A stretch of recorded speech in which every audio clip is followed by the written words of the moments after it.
G'day, how are we? Welcome. Welcome. It's been a while. It is. We're back. It's been a while since just the three of us have rolled with one. Yeah. It's good. It feels good to be back in the room, boys. It feels good. Great. How's everyone? How you going, Davey? Good. I'm building shit, so I'm happy. Yeah, He's got his. Look how classic this fucking tradie outfit is. Look, I That's tried like my Bogan best. tradie outfit. They No, say he's dress for the looking job good. you want, and He's looking So, good. so you want to be like a doll bludger? yeah, pretty much. Why is that a bad thing? If it had more money, like if there was more availability for more income as a doll bludger, Oh fuck yeah! I want to be a stay-at-home husband. You know, there's like you want to disappoint your parents. that ship has sailed. Okay, let's get on to what we're Today's actually going to topic. talk about. Yeah, which is releasing music, not sitting on stuff, not sitting on shit that you've got. Basically getting your music out there and just putting yourself in the best position to be heard. Yeah. Now I want to start with my opinion.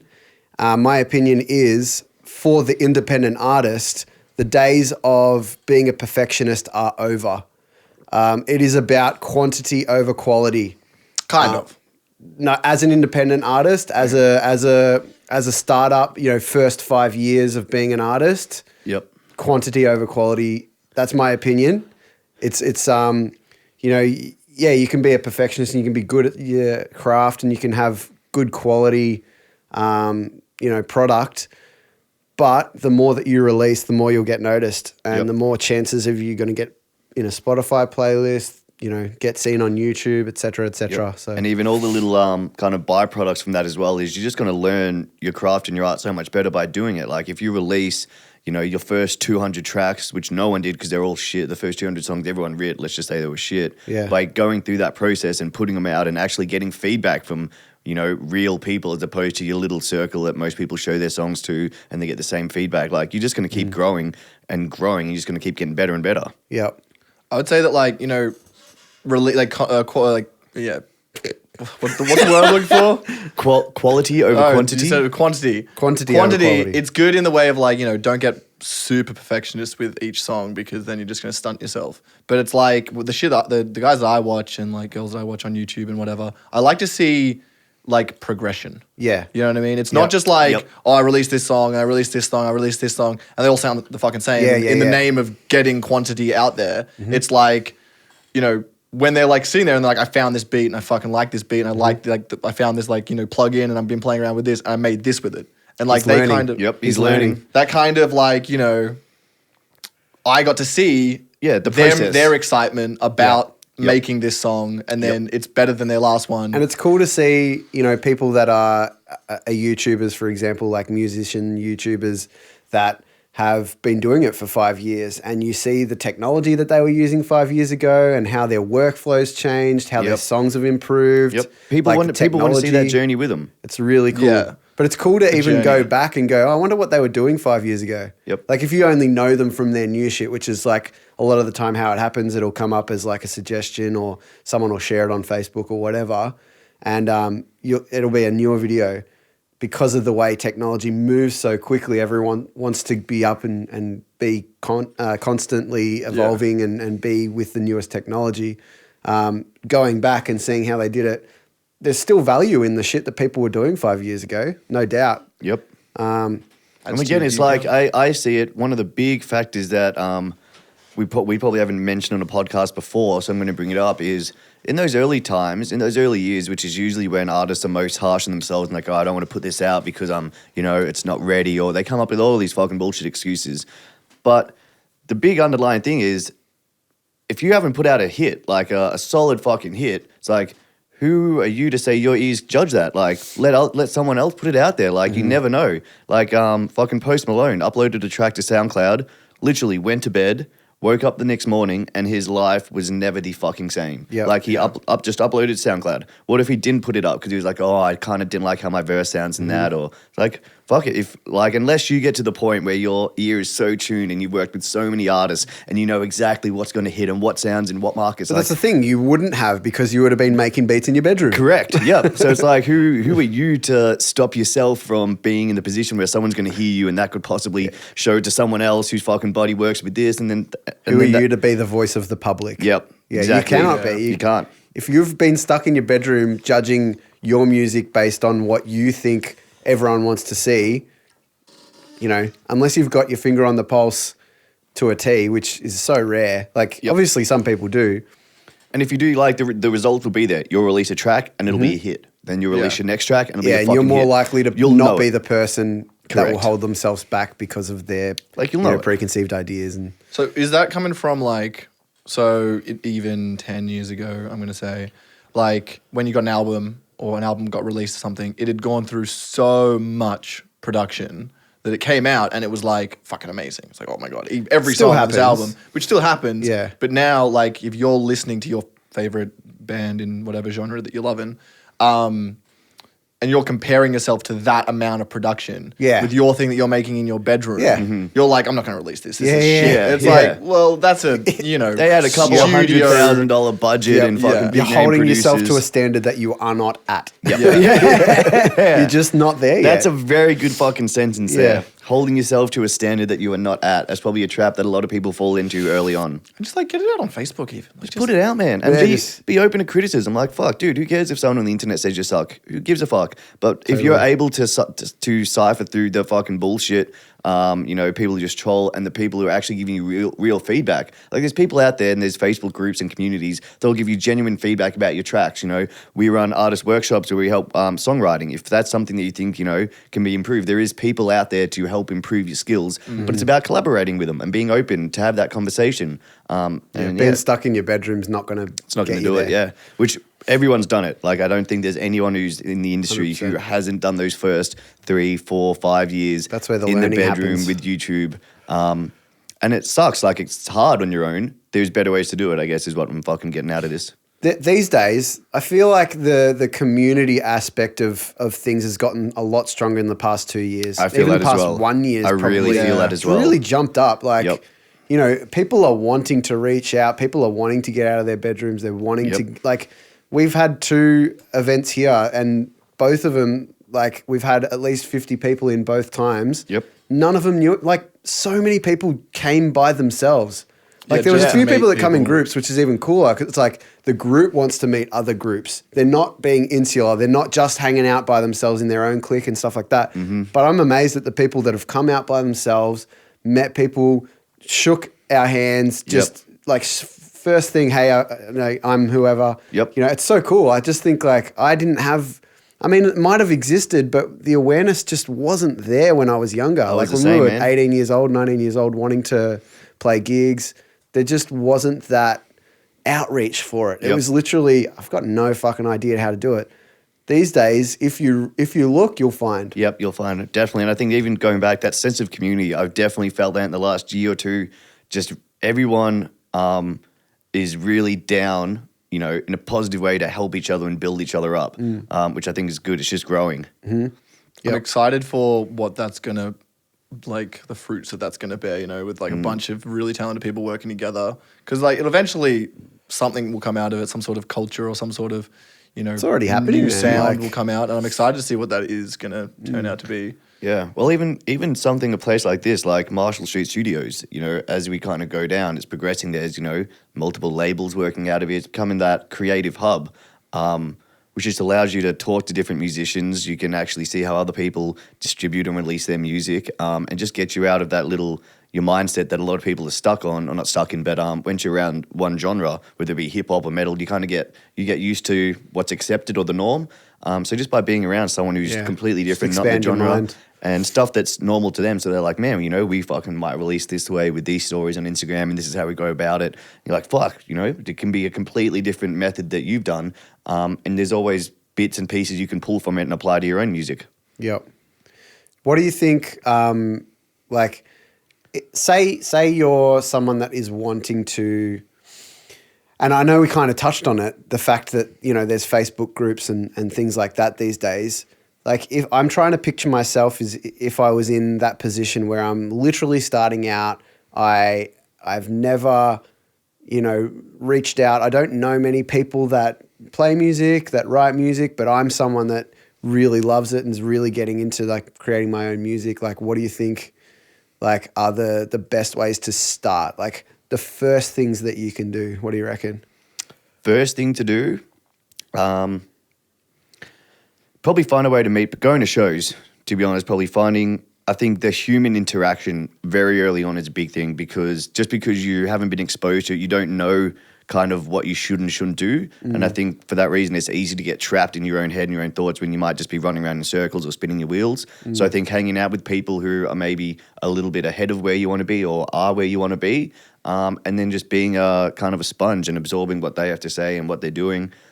Even Chloe, we had a girl come through during the weekend last week with Lil Mosey, and she just moved down to Melbourne. She wanted to be a female rapper, wanted to get into music for a while, and basically coming through here, she saw the stuff we had up about artist coaching, gave us a call, and she's going to jump in, and that's a great way to kick things off. Yep.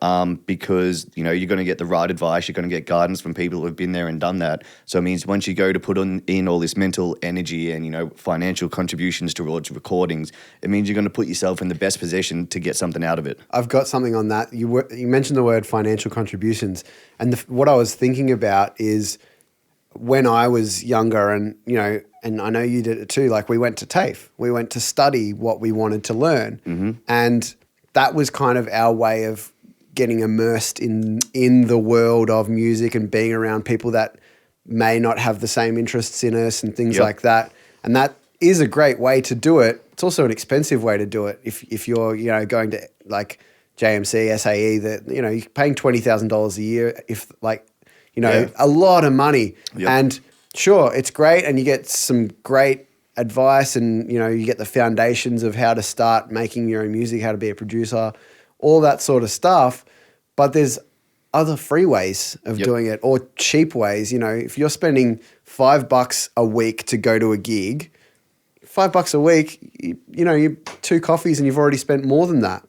Yeah. And you're going to you have to think about things in these ways. Like, in the monetary value, it's like, oh man, I can't afford going to a gig every week. It's like, yeah, you can. It's free You gigs. actually can. Yep. Well, you might, but my ticket comes with at least $100 of beer as well. Yeah, but it doesn't have to. It doesn't have to, yep. If you have self-control, which I know you don't have. No, don't have any of that. No. Nope. And then even getting back on that, school. So I think the schooling is great. For me, my 2 cents on it is I think it's once you've gone down in the industry a little bit. I think it's a great way to learn the theoretical science behind why you do what you do. So you should already have an idea of, okay, cool, this is my processing, these sounds. You may not know why you do them. You may not know why your processing chain is the way it is, but it will teach you why you do that. So you should already have an idea, because a lot of people that were in my class, they were just going there because, to be honest, I think their fucking parents hassled them to go to university, and they were like, well, DJ school sounds fucking fun. I like music. Yeah, and they just don't get out of it. But the other thing is it is great for that. It does give you a very good theoretical knowledge behind why we do what we do. But the other thing that was really prominent to me is once you leave school, once you leave that system, as soon as you step out into the real world, it means fucking nothing. Like, once you're in that venue, once you're in that fucking room mixing that band, they don't give a fuck what you're doing at school. Correct. It's like, do you have the chops to do this on this board now? Yeah. Do you have the real world experience? Can you do it? And you like that. And you're going to get found out if you don't, because there's going to be feedback sending through the whole You're going to get exposed. venue. Yep. It's just, and that's how you learn though. I remember 100%. there was a gig that I did back before the Bendigo got their digital desk, and I was. It was a full four band gig, and the first band was like a full band, but then the second band was an acoustic duo, and that was a really weird. Like, I didn't organize the show, but to have the acoustic band not open, and they were after a full band. Yep. So I'd set it all up. I'd mix the first band, no issues, and then there was just one. One of the mics sending to one of the monitors on stage was cranked, and I didn't realize because I hadn't turned it down or something like that. All of a sudden, halfway through their set, these acoustic guys, just this really heavy bass feedback. It was like, and it was vibrating everything.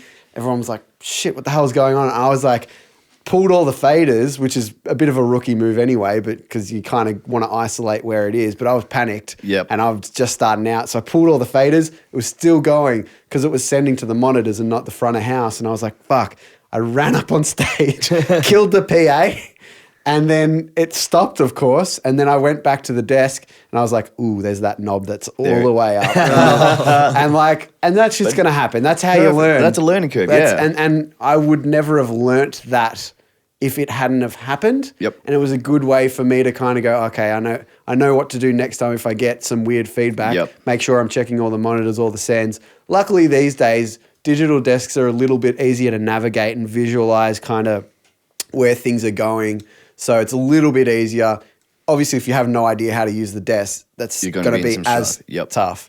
And even just on that, like how you're saying, it's like a learning curve, and like, because I've seen you mix a few times and I've thrown you into the deep end a couple of times with gigs where like I might get a last minute call going, hey, do we have a sound guy? I'll call fucking Stu. I'll be like, yo, Stu, you're doing the sound here tonight. And he rocks in and you can just see the sense of knowing, it's just a sense of professionalism. Like he knows what to do, when to do it. If something's not right, he knows how to troubleshoot it in a calm way because he's done it before. He's been there. It's not like, oh, I did this in school in a controlled environment and now I'm in the real world. And you can tell a second, like you can pick it up straight away. That sort of thing, they like at school, you learn about troubleshooting, you learn about like the signal flow and all that sort of stuff, but it just doesn't, like bad shit doesn't necessarily happen. And if it does, you've got someone there to help you fix it. Whereas when you're by yourself in the real world mixing a show or whatever, you've only got yourself. And you've got the fucking lead singer there who's got a fucking big ego on him and he's fucking yelling at you and the bass is just half shit-faced and he's not impressed. Yeah, luckily these acoustic people were really friendly and they were like, no, don't worry about it, man. I was like shitting my fucking pants, like I was sweating bricks, like. Because things do go wrong. I mean, we had, even at Melbourne Music Week a couple of years ago, we had 2 turntables that they'd used the night before. They were fine. I think Cut Copy played on them. We came up there.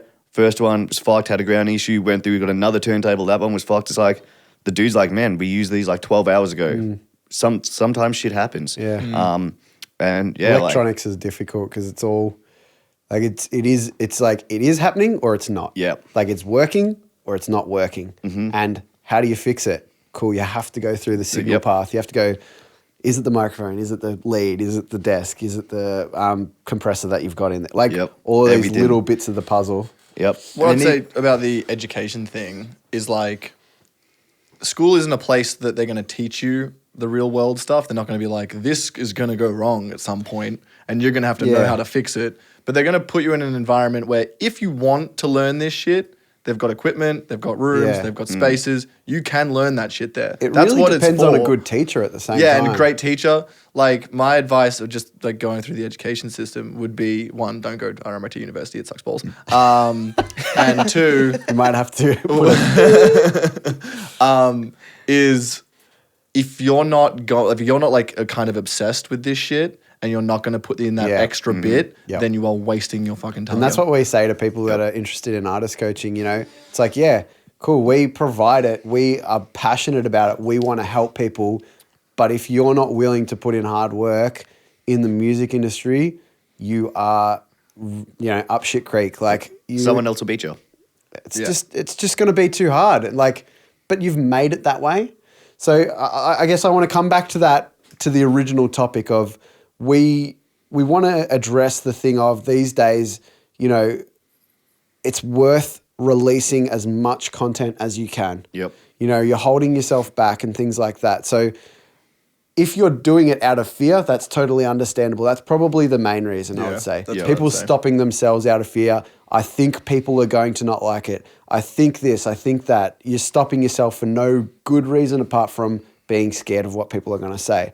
But the other one is laziness. They're probably the two that go hand in hand to a failed musician or failed creative, I would say. And I think it's kind of that self-sabotage mindset. For whatever reason, humans are kind of wired funny in this fight or flight where that... Fight or flight? Fight or flight, sorry. Where they do put a lot of pressure on this. I was like, it's got to be perfect before it goes down, when it's like, it just doesn't. In fact, even the first time when I met Tony, Jack the Bear, when he called me a couple of days after I met him, and the first thing he said about why he fucking liked me and called me back was we had just finished a mixtape at the time. And I gave him the mixtape and he goes, you didn't come up. And I was like, here, man, here's our fucking latest shit. Check it out. He goes, you came up, you gave me a CD. You didn't make any excuses about, oh, man, the verse is a little bit weak on this. Or he's like, this isn't a final copy. Because he goes, people come up all the time and go, here, check this song, but it's not the final verse. Or this isn't the final take. He's like, you just came up, gave me a fucking CD and we're like, yeah, man, listen to this. And it was sick. And he's like, people just don't fucking do that. They always make up these little excuses.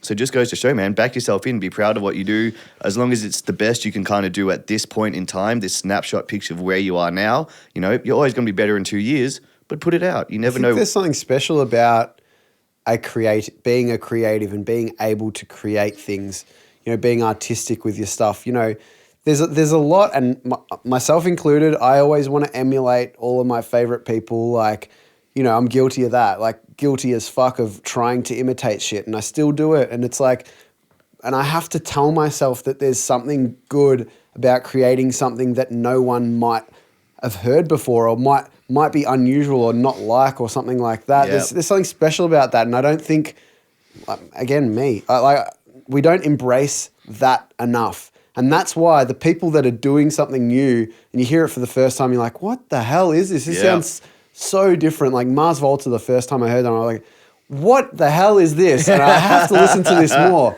And if they had been like, this is too weird, we can't release it because it doesn't sound like, you know, everything else, that wouldn't exist.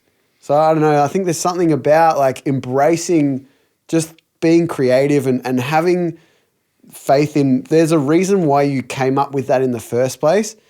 And just because that thing inside your head's telling you that it's not like this or it's not good enough to be played on this or whatever, that shouldn't be a reason from holding yourself back. Put it out and be open to feedback. Like even we've had some producers that come through here, and when they listen to their beats on the speakers here, you know, you can see and they're like, oh fuck, I didn't know that sounded like that. Super exposing, yeah. They're like, oh, this really exposes me, you know. But it's like, that's just a great fucking learning curve. Like their first reaction is, oh man, fuck, everyone's looking at me. When it's like you've got to take that same emotion, that same feeling, and flip it and go like, cool, what am I going to learn here? Yeah, it's a really good kind of like little hack. Energy. It's all about that big dick energy. Got to put it on the speakers and be like, this is fucking me, and just flop it out. Yeah. But even a good little fucking kind of mental hack is if you're in a position where you feel like you're struggling or you feel like, fuck, there's tension or something's not going right, just by telling yourself in your head, going, what am I about to learn here? Because that's what it is. When you find yourself in trouble or in a spot that you didn't realize, you're about to learn something you didn't know previously, otherwise you wouldn't have got into that position. So otherwise it would have gone smoothly. Yep. So when something doesn't just go, cool, stop for a bit, go, all right, what am I about to learn here? Yeah. And you'll learn stuff. All right, let's go back to I don't know, for you, probably around the time the printing press was invented. When did you start? What was Thomas Edison like? I think I might stay silent. I might crack the shit. You're talking about releasing shit and making it, and don't be too particular with it. So you have an actual question, do you? Yeah, I might make fun of you a little bit more, and then we'll get to the question. So like you're saying, like put it out. Where did you put it out? Like, what was your like? Oh, I don't really know if this is ready, but you got to get it out there. Like, I guess probably the thing that springs straight into my mind is when I was in two bands at the same time. One was called Color Kids, and one was called the Spin Set. We had demos that we recorded in our rooms, and we just chucked them on a blank CD with the name and our email address or phone number or whatever it was, and just handed it out at shows. Yeah. And they weren't perfect, but that's all we had. Like we weren't willing to spend, $600 a day at the time on a recording studio because we just couldn't afford it. We were young, like we were only working part-time and we were studying and shit. So it's like, we want people to hear our music. How can they? We just have to put this unpolished shit turd of a track that is actually a good song underneath the shit turdness.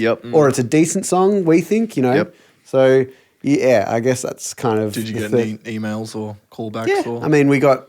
Yeah, people liked us. We got gigs out of it. Okay, cool. So, there you go. It leads to stuff. You don't use it as a vehicle for, this is going to get me famous. You use it as a vehicle for...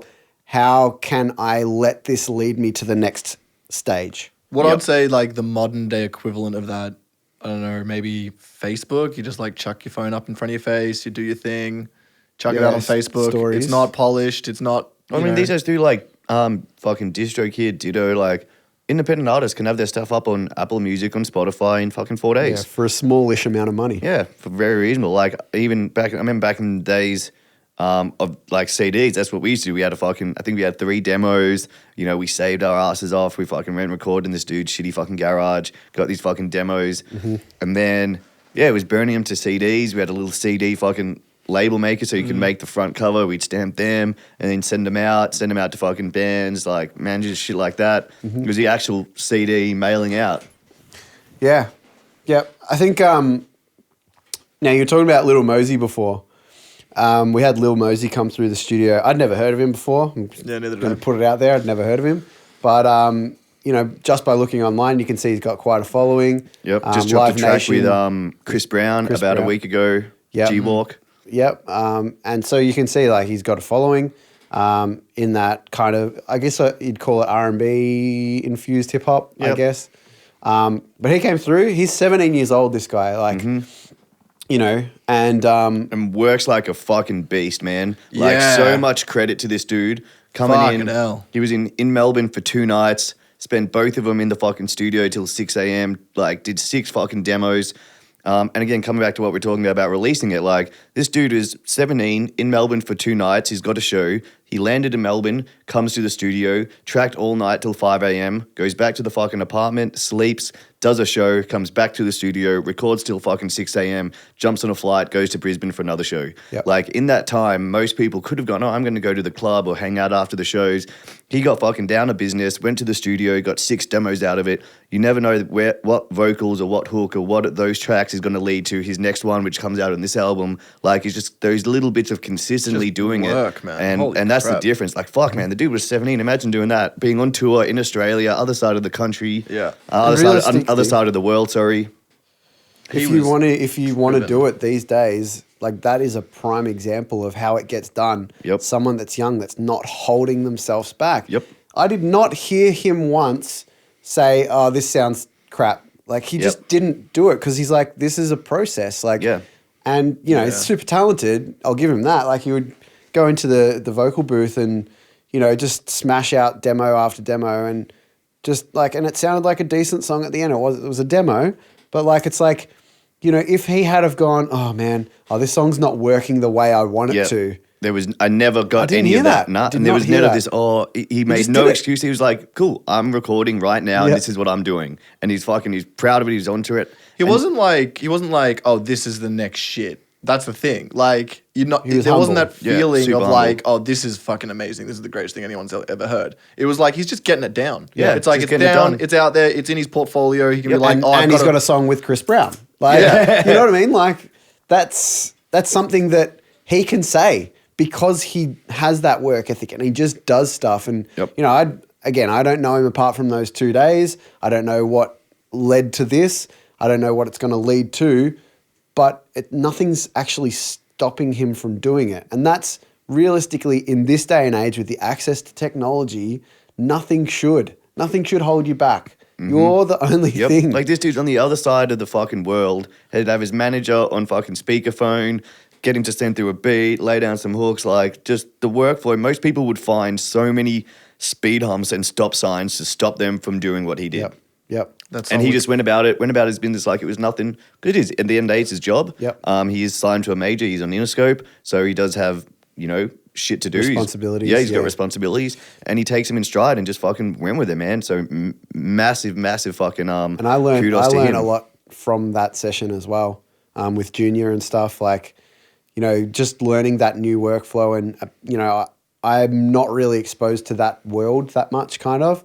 But it was super cool and obviously I'm hoping to get more work with different styles of music, but to be able to see that sort of workflow I'll just give you a quick rundown. It was essentially he'd have all of these tracks in his email, right? So he'd listen through, he'd literally just be internal monologue, next song. All right, this is the track that I'm doing. Can you copy that to USB and put it in your thing? Yep, did that. Found the tempo and the key it was in. Sweet, put that in there. He jumped in the studio. We got the headphone send right. That's all good. He's happy. Hit record. First line. Okay, I'm going to redo that.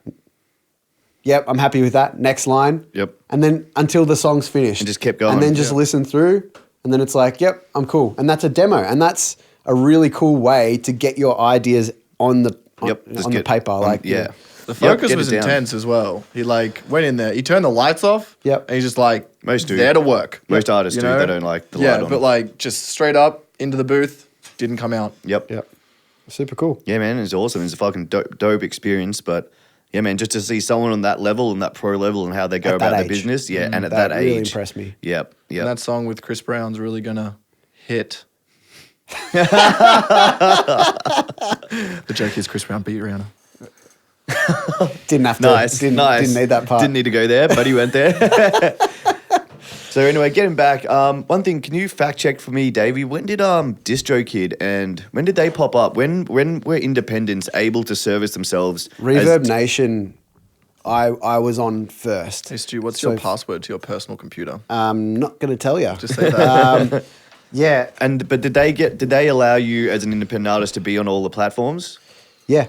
Ah, cool. Yep. So I was on Reverb Nation with like back then the Spin Set, Sun What year is Sleepers. this? 2011, I think. Okay. Yeah, So 2011. So is it fair to say that back like over 10 years ago? When did like online digital distribution companies start? Yeah. DistroKid, probably the biggest. I think that might be around the longest. I don't think so. No, that's one of the newer ones. Oh, there you go. Yeah, Cool. I think Reverb Nation, Ditto maybe. CD Baby. CD probably Baby, one of the yeah. first ones. When did they start? Because I think like 10 years ago, 2008, I'd say 10 to 12 years ago, you just couldn't do what they can do now. Or it was just just extremely starting. brand new and probably quite expensive. Mm-hmm. The streaming wasn't a thing. Like Spotify didn't exist. I remember Spotify. First time I remember Spotify existing, I downloaded it. I reckon it would have been about 2013, something like that. Right. I reckon. There you go. And I had didn't the think it was free that- version that had heaps of ads. Yep.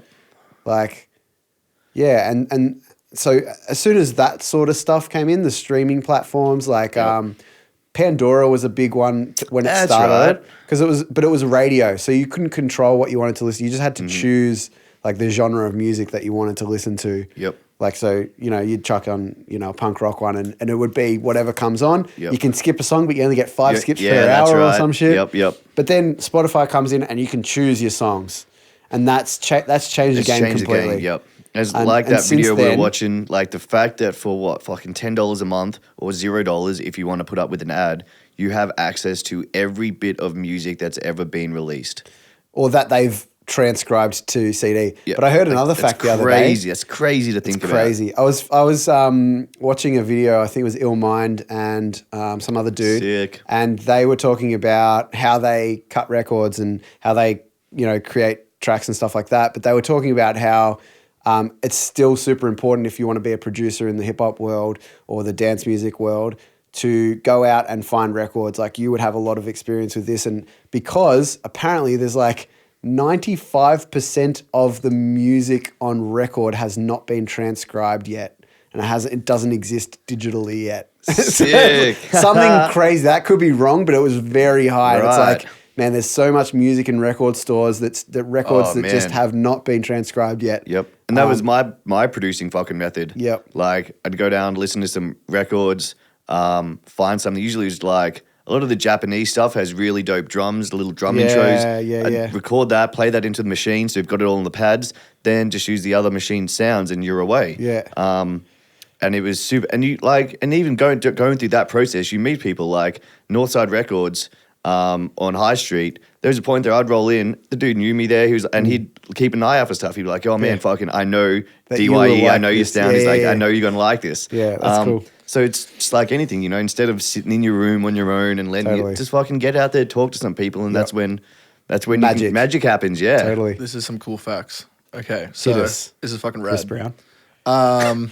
So the first MP3 was made in 1991 as a way of transmitting musical files down phone lines, previously thought impossible. Whoa. Then there was a bunch of stuff that happened in the very early 90s until broadcast stuff started taking over, like radio shows online and whatnot. But the first distributed online distribution ever was Mezzanine by Massive Attack, and Hours by David Bowie. And it was released on BowieNet. He made his own he started server his own. Yeah. and released it. Yeah, on he was the first ahead of the one. game, Yeah. David Yeah. Bowie. So David Bowie is the first guy ever to release an album online. Fuck, what a There you mad go. dog. So And no who- one had done it previously. People had songs online that had been like, you know, you could get them online, like as a kind of a publicity jump. But this was the first one where it was like, no, you get it online. That's how you get it. there's footage. And that was in, he was a sorry, visionary, right? September 21st, 1999. Yeah, 99. There's footage of him talking about, similarly to the way Steve Jobs talked about iCloud, and like there's video footage of Steve Jobs, just to kind of give you a bit of background, back in like I'd say the 90s, I think it was, and he's talking about the ability to have all of your personal information across all different devices and the ability to access it from different access points. So these days it's known as the cloud, right? You know, the ability to upload things and be able to access it somewhere else. There's different iterations of the cloud, blah, blah, blah, blah, blah. There's video footage of David Bowie talking about streaming music before it was actually called streaming music, and talking about that in a similar way. And that's cool. That's cool Yeah. that you say he was the first one, because that makes complete sense. It's like marries up with that footage that I've seen of him talking about the ability to have your music wherever you want it. Yep. Super cool. And even just another fact to tie in on that. So that was dropped in 99, you said? Yeah, 99 was the first time. So 2000 was the peak of CD sales. The Yeah. year 2000. That's Yep. when the most CDs were like ever half a purchased. billion? Something like that. $500 million in 1 year. So imagine the pressure from David Bowie's fucking label. They'll be going, dude, we sell albums for $35 and we're going to make up on that. And he would have pushed back and gone, nah, this is getting released online. Like, can you imagine those discussions in 1999 at the peak of CD sales? Without the technology that is currently exists. available, Fuck, yeah. David Bowie was cool though. There's no one's going to yeah. be quite as cool as him, ever. He did some weird shit, but we won't Yeah, go there. we won't go there. Yeah. Go Then on. So literally 4 years later, April 28, 2003 was when iTunes online store became available. And the first song sold was Stuck in a Moment You Can't Get Out Of by U2. too. Yeah, that's maybe right. that's why they released that album on iTunes. Yeah, it literally has for- a thing saying that like this is why Apple thinks that everyone loves U2, but it's not really. Yeah. So okay, so And that was all- iTunes and is we all- obvious. and that was all tied into iTunes is an Jimmy online Iovine. store, but how? Who was the first company to be able to? You can put your music. You don't have to go through a label. Does that say that anywhere? When did CD Baby start? Look that up. Okay. Because that's what really changed the game. When an independent can get the same distribution as a major. Yeah. That's because otherwise you had to have either a distribution deal or a record deal with a major. When an independent artist could get themselves the same distribution as a major, that's when the game changed. It would have been around 2006, I reckon. CD calling Baby it- started it was in in 2008. 1998. 98 So they must have been doing physical. doing other stuff. Yeah. Well, it's hard to say with these tech companies because you got to understand like the 90s boom, the huge tech boom in the 90s. But when did they actually do shit though? Yeah, like you can say we started so the business. many that's companies fine. started like Like in the Netflix started 90s. back then. Yeah, Yeah. but it just got mothballed until someone was like, "Oh yeah, I've got this idea. Oh, we already own a company that kind of fits that," and then they Yeah, fucking yeah. change it into the thing. So the fact it started in 1998 doesn't necessarily Can you mean look up on that they were doing that Wikipedia shit. their history? Because there should be something about when they started doing like that online distribution stuff. But anyway, getting back to releasing, like, it's just so crucial. And I guess it's like, I know we've learned it now by going through and doing it the fucking stupid way for years. Yeah, I don't want to call it the stupid way because we were learning. We didn't know what we were learning, doing. yeah. But these Given days, what we if know you're doing now- it that way these days, there's a little bit of stupidity Yep. there. Yeah. I think it's kind of the mind frame in terms of playing the game the way it's definitely going in the next 2, 3, 5 years versus playing how the game has been for the past 10, 15 years. Yeah. You've got to go with like anyone that holds themselves back because of ideals that are from the past. That's where the level of stupidity comes from, and it's kind of like, yeah, you're talking about the good old days, and you know there's still people out there that say, oh, it was so much easier to be a band back in the 70s because you just played at pubs and everyone would like you and stuff like that. Yeah, but how many bands get famous? There's like 10 bands that are famous at one time. These days, there's millions of fans that have access to so much music. If you give me the option to be a musician in 1970 or 2019, I'm choosing this fucking year every day of the week. But even on that, just to show kind of an example of me of when I, going through this learning curve and fucked up. So I was in a meeting in, I reckon it was 2013. We're having our website and some of the online shit building. The DYU was starting to get some hype. We were in that meeting and I was opposed to setting up an Instagram. I was like, nah, didn't want to go digital. We were like, physical is when we connect with our fans, like through the stickers. Okay. I was like, and I was really hard on that, and I was the reason that we didn't set up an Instagram back then. Yeah, and like, just look at how fucking things have changed now. Yeah. Yeah. Right. So just before you start, what mindset were you in? I understand like the physical thing, but can you expand on that a little bit and what was stopping you? Yeah. Or what made you think that digital was not a good way to go? I just thought it was Instagram was kind of cheap and was for, pictures of people. I just didn't see it as a validated platform to put your stuff out. I looked at it in terms of from an immature mind standpoint of this is a platform where people just put up pictures and talk. What it really is a platform that hundreds of millions of people talk and communicate with each other on a daily basis. So all it is just sharing platform. It's a sharing platform. Yep. But I just didn't look at it that way. I was, it was just new. I didn't see its value. And we missed out there. Yeah. Yep. So CD Baby was founded in 1998 in Woodstock, New York, which I thought was pretty cool. Woodstock. By Derek Silvers. So just sort of synopsize, he partnered with Oasis Disc Manufacturing to distribute the Oasis artist roster completely. So he was selling CDs through this website as well. And then they the name probably. They hired a bunch of people when they grew a bit. In 2001, they moved to Portland, Oregon, where they began work. And then in 2004, began offering digital music distribution, partnering with iTunes. So they were the guys. They were the back end of the iTunes store. 2004. There you go. I knew I had a feeling they were the ones that. So it was around the release of the iPod and the iTunes. That was really the catalyst of all this digital stuff. Yeah. Yep. I mean, it's huge. Yep. And then look at where we are now. Like the fact that if you're playing a band, like you can start your own record label in fucking under a day and have your stuff up in like a week. If you consider yourself a serious band, a serious artist, and you're not uploading something somewhere once a day, you're kidding yourself. Like anything on any platform. On any obviously, stories, it's important to know which platform to utilize for what purpose. But if you're not doing something once a day and you consider yourself a serious musician, you really are missing the mark. And I would advise you to really look at what you've got, look at how much you're probably creating and how many little bits you can pick out and you can go, someone will care about this. Yep. I don't know who, I don't care who necessarily, but someone will care about this little thing that I'm doing. And just put it out there and see what happens. Yep.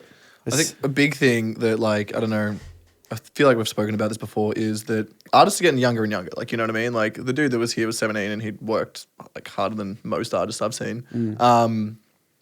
So you understand, there's going to be school kids out there that want to, do their artist thing, and that's great. Get into it young because you just give yourself more time to perfect it. But then you've got that massive, massive school pressure of chuck that shit up on Facebook, chuck that shit up on YouTube. Yes. You are gonna get bullied for that shit. That's just gonna happen. Yeah, maybe. Hopefully not. Hopefully not. In a perfect world, but I know there's definitely going to be feedback from kids at school, and especially when you're forced to be in a fucking ecosystem with another 100 people of your age all day, every day. There's going to be people that talk. To counter that as well, there's a lot of people that love creative people. And you're going to get a lot of praise. If you're the musician at your school, you're going to be known for that. And you're going to get praise for it. Chicks dig guys in bands. Well, do they? I'm yet to learn that, but I've been told that. Yeah, a lot of people say that. I'm yet to see the evidence. But I mean, and like Mosey, he dropped out. So he started releasing shit on SoundCloud, wanted to be a fucking rapper, started to get some hype. Then he was like, cool, fuck this, I'm dropping out of school to Setting do music. himself up. Yeah. He didn't drop out of school and then just start telling everyone he's a rapper. Nah, he dropped out of school and worked. And was a rapper. Because he was a rapper, yeah.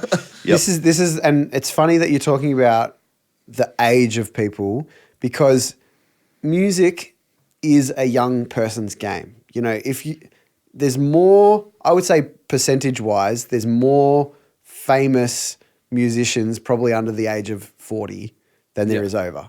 Oh, like that's guaranteed, right? Yeah. Like even under 30, I'd say there's probably a higher percentage of newly successful new bands. Yeah. You know, we're not looking at like, you know, Katy Perry, you know, whatever. They're, you know, probably in their 30s and stuff like that, but they would have gotten famous in their 20s. I'd say 20 to 30 is the prime age for being a new musician and being seen as someone that's pushing the boundaries. And this is when you can try your hardest. This is when you can put out things without judgment necessarily, you know, that sort of judgment.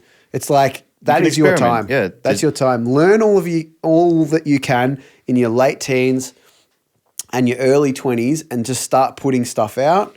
And the early 20s is the prime time. I'd say the whole 20s. Like, if you're serious about it, think long term. Just go, fuck, from when you're 16, so you're just getting into fucking beats or whatever it is, fucking learn your first 4 years, you're going to be learning heaps of shit. So meet as many people as you can till your early 20s, 21, 22, then start getting into your own stuff. Think of your whole 20s as a learning curve. Get to your 28th birthday and then go, okay, now I've done my apprenticeship. Now let's give you the next 7 years. You get to 35, and I think you'll be surprised at where you're at. I think a lot of people overestimate what they can do in a year and underestimate what they can do in 10. Give yourself a long term, look at it in a big picture. And I feel it's a better way to go about it. I would say like you'd want to be starting to like hit your style, kind of getting your shit together about 25-ish. Earlier. I'm talking like 18. Yeah, we don't have You're still learning though. Like You're still learning. I But think the learning never stops, but the prime time for learning is your late teens, early 20s. And that's where you'll carve a style for sure. But that's when you've got the most time to work hard as well. If you're willing to put in the time to work hard between 18 and 25, you will far surpass the people that don't have that drive. Yeah, and you'll love it. Do it, man. Like the all-nighters, fucking staying up till 3, 4 a.m. in the booth, man. Like that's the time to do it. And that's when the magic's made. I was having this chat with one of the engineers in Sydney. He just turned, he's about 32, 33. And he was like, man, something happened when I hit 30. He's like, I used to love the sessions, going to 4 a.m. Like, that's when the real magic was made. And he's like, fuck, something happens when I hit 30, man. And, you know, I'm just fucking, we'll do it every now and then, but I'm not down for these monster sessions. Yeah. I feel ya, guy. Old Shut up, Stewie. Davey's just the hangover's starting to catch up. Like, you know, we were working here with Mosey, and then I was like, I'm going to come in Friday because you were like, you know, we've been up till 5 a.m. Just, you know, no one come in tomorrow. I was like, no, I'm going to come in. I'm going to get this build done. We'd been on the beers. And then I woke up the next day, and I was like, holy fucking shit. Yeah, Call an ambulance. we left here at about, 6:15, 20 past 6. Yep. Dropped you off, went home, had half a sleeping tablet, slept till 1:30, came back in here at about 4 o'clock. Nice. That was what that day after looked like for me. Yeah. I woke did up some songwriting. in the most pain I've been in a long time. And I was like, what's happening? And Maddie was like, you're getting old. I was like, but the fact was you started drinking at like 11 or 12 p.m. and you guys were going, you went home at like 4 o'clock probably? No, it was like 4:30. I got home at 5. Yeah, well that's, Wasn't good. That's a late night I used to do that shit though. I used to that's a stay up late all start, night and then go back and pick up the tools the next morning. Yeah, man.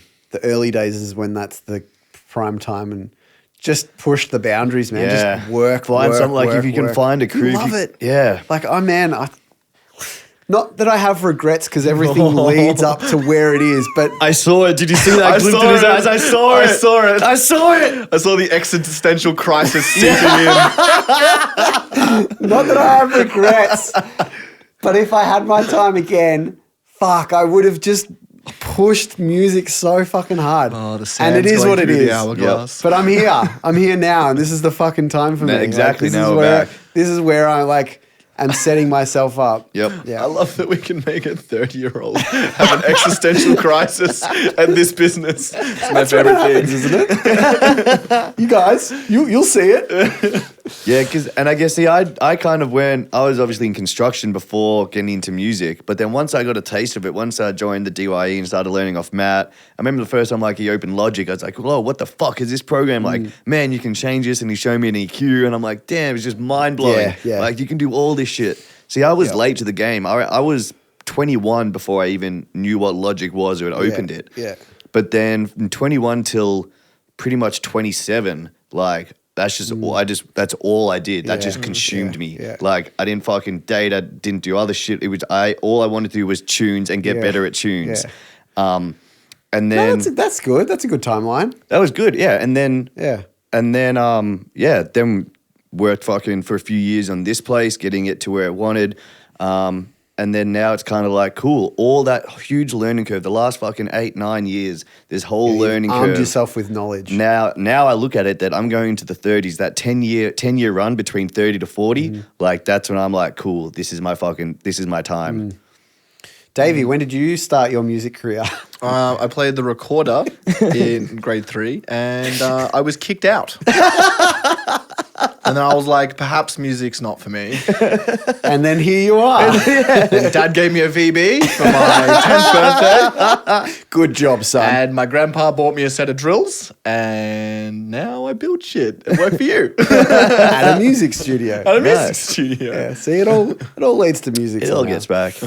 Nice. Well, anyway, let's just tie this back into the releasing and putting stuff out, because it's like so it's the only thing that's holding it back is yourself. It's our own fucking standards for whatever reason. But yeah, just to get back to the main focus is, guys, put stuff out. Like, you never know what's going to resonate with someone else, and you just never know. You can't. No one's got that fucking magic crystal ball that says this is the one. You don't put it out.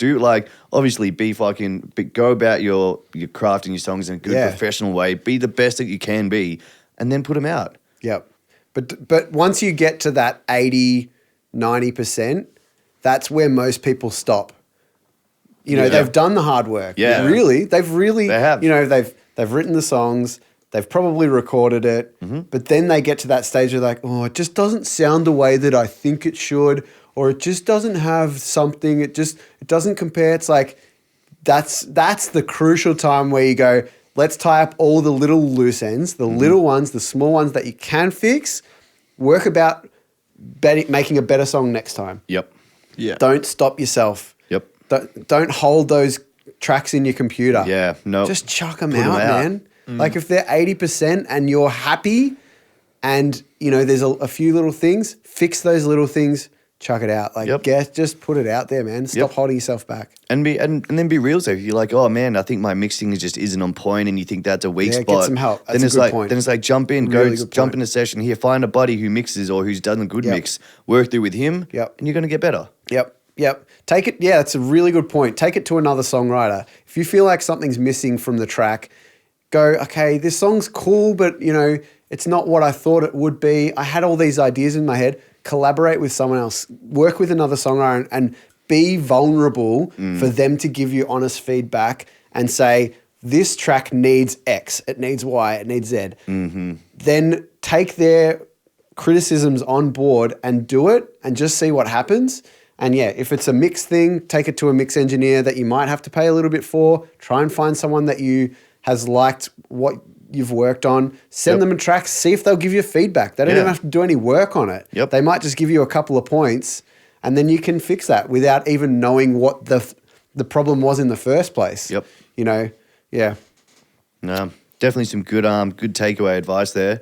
Anything before we wrap this up, Davey? No, apart from just like the way to go about that would be just set yourself some goals. Like, my mate, he got really into animation, like really into it. He went and bought like a $2,000 like drawing tablet computer thing. Yep. And he's just like, he just set himself a goal of he did 20 minutes every day. Awesome. He turned that on and he Love drew that. something for 20 minutes every single day. In 6 months, from where he was, like Yep. he was sitting there being like, man, I still suck. Like all this stuff, like look at all this crap. And I was like, I remember the first thing you drew on this, and I didn't see him for like 6 months. I saw him again. I was like, this is fucking incredible. Yep. This is amazing how Yep. far you've come. And if you don't have 20 minutes, spend 10 minutes. 10 on minutes. It. It's Find just it. Yep. do it every day. Yep. Be pedantic about it. And even on that, you obviously you have to hold yourself to those standards. Write it down. Like This is a what I did rehearsal today, diary yeah. is great. I used to record it. So when I was learning to scratch, I'd record all my sessions. So I'd literally in Logic press record, then chuck a beat in, then scratch over it, and then I'd export all of those bounces and burn them to a disc. Because my goal was to see how quick I could fill up a whole spindle of blank discs with my practice sessions. And that's hours upon hours. But even Wow. going through that process of exporting your huge. rehearsal to burn it to a CD, and because it makes you accountable. Yeah, it's good. Yeah. Very nice. All right. All right. Well, that was a good session, boys. Another Very- one, just the three of us. Good to be back. Yeah, great to be back. Yep. All right. We will see you next time. Yep. And I think we've got a special guest coming up for the next one, but we won't announce it just yet. Mystery. We don't know who it's going to be. All right. See you later.